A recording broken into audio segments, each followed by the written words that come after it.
காலபுருஷனுக்கு 5வது ராசி சிம்ம ராசி. சிம்ம ராசிக்கு இப்ப அஷ்டமத்து சனியோடைய ஆதிக்கம் நடக்குது. அஷ்டமத்து சனியோடைய ஆதிக்கம் மட்டும் இல்லாம ராகு கேதுவோட பிடியில வேற ராசி உட்கார்ந்துருக்கு. அப்ப சிம்ம ராசிக்காரவங்க கொஞ்சம் சிரமத்தோட தான் இருக்காங்க. எந்த ஒரு காரியமும் டக்குன்னு நடக்காம தடங்கலாத்தான் இருக்கு சிம்ம ராசிக்கு. சோ பெருசா யோகம்னு சொல்றதுக்கு இல்ல, பெருசா கீழே தள்ளி விடுற மாதிரி இல்ல. எல்லாமே நியூட்ரலா இருக்கு சிம்ம ராசிக்கு. சூப்பர் அப்படின்னு சொல்ல முடியாது. அதே நேரத்துல ரொம்ப மோசமான நிலையில இருக்காங்கன்னு சொல்ல முடியாது. ஏன்னா ஓரளவுக்கு நியூட்ரலான பொசிஷன்ல சிம்ம ராசி இருக்கு. ஆனா கெடுபலன்களை நிறைய பேர் அனுபவிக்கிறாங்க. நம்ம கிட்ட வந்து நிறைய கிளைண்ட்ஸ் வந்து சிம்ம ராசிக்காரவங்க தான் ஜாதகம் பாக்குறாங்க.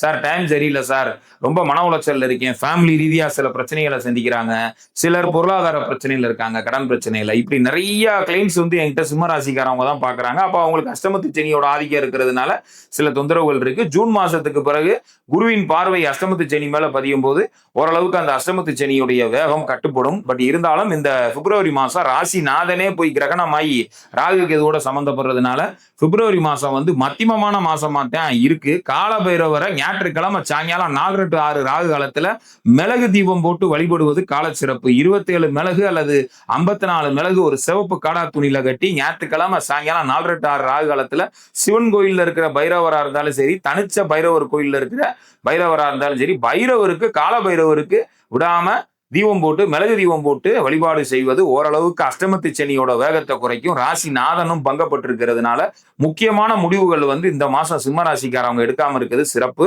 நன்றி.